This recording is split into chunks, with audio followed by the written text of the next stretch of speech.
Assalomu alaykum qadrli o'quvchilar. Mana sizlarning talaba takliflariga ko'ra, ota-onalar iltimosiga ko'ra, zakot o'yinini aynan bugun 7-may sanasida darsdan so'ng o'tkazishga qaror qildik. To'g'ri, abit vaqti bo'ldi, tushlik vaqti bo'ldi. Menimcha lekin o'yinimizni o'tkaza olamiz. Demak, soatlarimizga qaraymiz. Soatlarimiz 11:54 da. Tarbiyachilik o'yini boshlandi. Tayyormisizlar? Demak, bugun zakot o'yiniga boshlaymiz. Tartib qoidani tushuntirib o'tkazaman. Savol beramiz sizlarga. Savolga o'ylar uchun 1 daqiqa vaqt bor. Savolni oxiriga eshitganlar to'g'ri. Ko'pincha savolni misol uchun, masalan, dunyodagi muqaddas ayol jannat ular oyoq ostida degan savol bo'lishi mumkin. Lekin jannat uni ostida bo'lib, biz aynan o'shani emas. O'sha so'zda nechta ochiq bo'g'in bor deyishimiz mumkin. Oxirida. E'tibor qilasizlar, chunki qolmaydi. Yoshlarga mos savollarni tugaman. Demak, 4-sinflar o'ynaydi bugun. Kelishgan? Qolmaydi. Demak, adolatni ta'minlash uchun sizlarga dunyolarga varaqcha beramiz. Varaqqa yozma shakli berasiz mana. Varaqni saqlab keling ikkita jamoaga. Daftar, so'zcha nimalar yo'q, ha? Varaq mana. Jamoaning nomi bilan savolga javob yozib berasizlar. O'rnidan turish shart emas. Shuningdan yozmalar bersalar o'zimiz maqlamiz. Demak, tayyor bo'lsangizlar, shartlarimiz tayyor bo'lsa, hop, mana savollarni olib kelganmiz. Hop. Demak, boshladik. Bilimdonlar va topqirlar jamoasi bellashadi. Demak, tarbiyachilar birinchi savolni o'qib eshitaman. Birinchi savol. Ular yuzlarini eslab qola oladi. Odatda ular ishda ko'rinish beradi. Ular qo'rqinchli filmlarda ham ko'rinish bera oladi. Savol takrorlayman. Ular yuzlarini eslab qola oladi. Odatda ular ishda ko'rinish beradi. Ular qo'rqinchli filmlarda ham ko'rinish bera oladi. Savol: ular kimlar yoki nimalar? O'ylashni vaqt ketdi.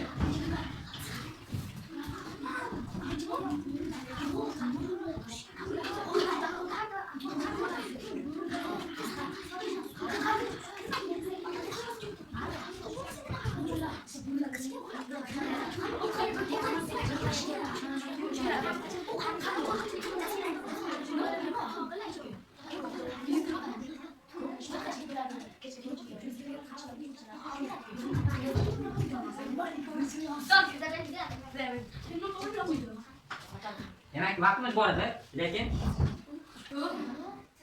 javob bilimdonlar aytganda qarg'alar. Xo'p, ikkinchi savol.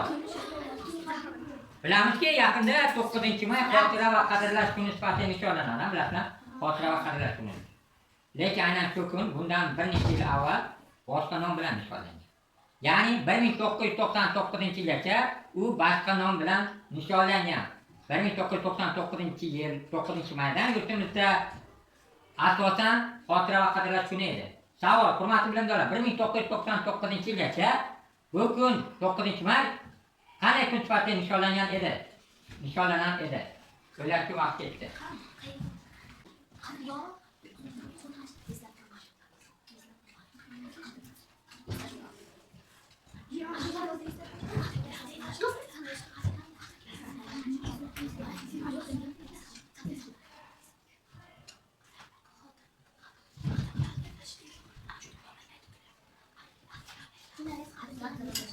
Yoshlar tarbiya oldin avvalshimizamiz shu.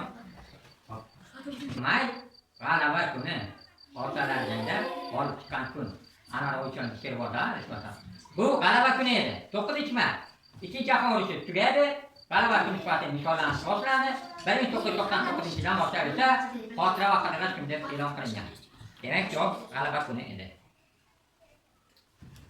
Uchinchi savol.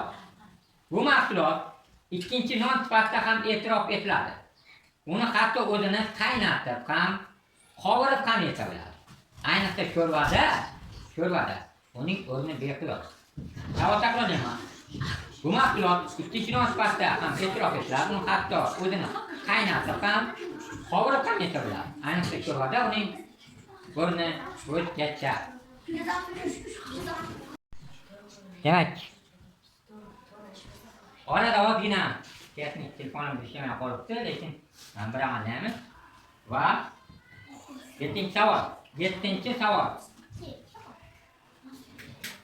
Bu dastlab 4 oyoq, keyinchalik 2 oyoq, vaqt asrida esa 3 oyoq bo'lib qoladi. Bu jonivor narsa yer yuzida hukmdor desa ham bo'ladi. Chunki unda aql ham, istihod ham, fikrlash ham bor. O'ylashning vaqti mantiq savolda ham bor chog'da. Savolda mantiq u savolni yo'yishadi yoki tarix qilishadi. Eshitganmi ustoz? Xotiralar. Hop, demak ikkala guruh ham bir xil. Odam inson deb to'g'ri javob berdi.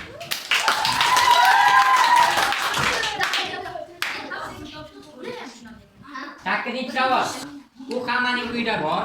Odatda xona ichida bo'ladi. Qirq tomoni mana shu xona ham uning ichida bo'ladi agar bo'lganida.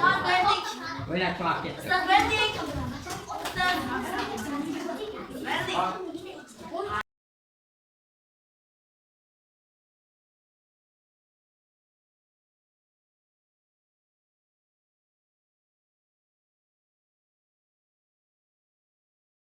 To'g'ri yo'q noto'g'ri.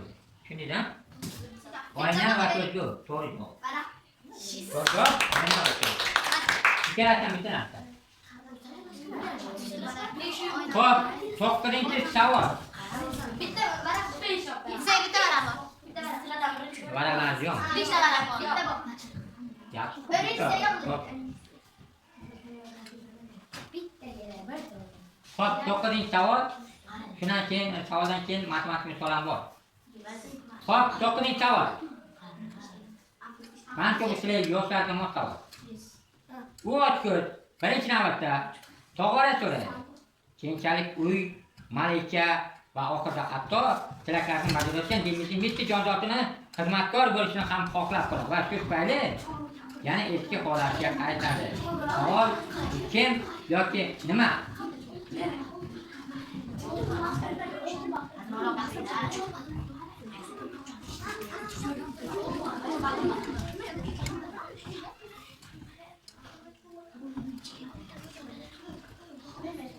Zangi bo'ldi.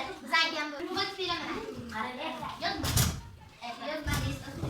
Xo'p, javobni aytishdan oldin savolga bir eslab olamiz.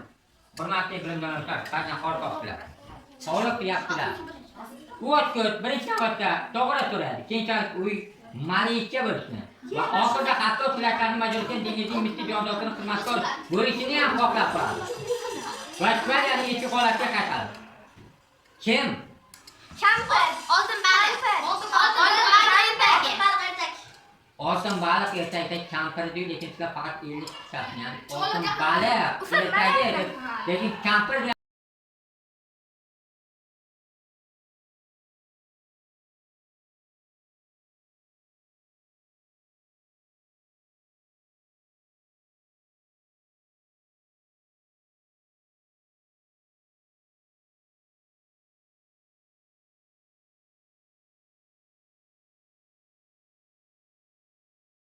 misollar bor. Ya'ni ikkalasidan bir xil. Bir xil. Bittasi tartib olishdan ikkinchisi to'g'risini ko'rsatgan bo'ladi. Bular bo'ladi. Demak, hop, vaqt ketdi.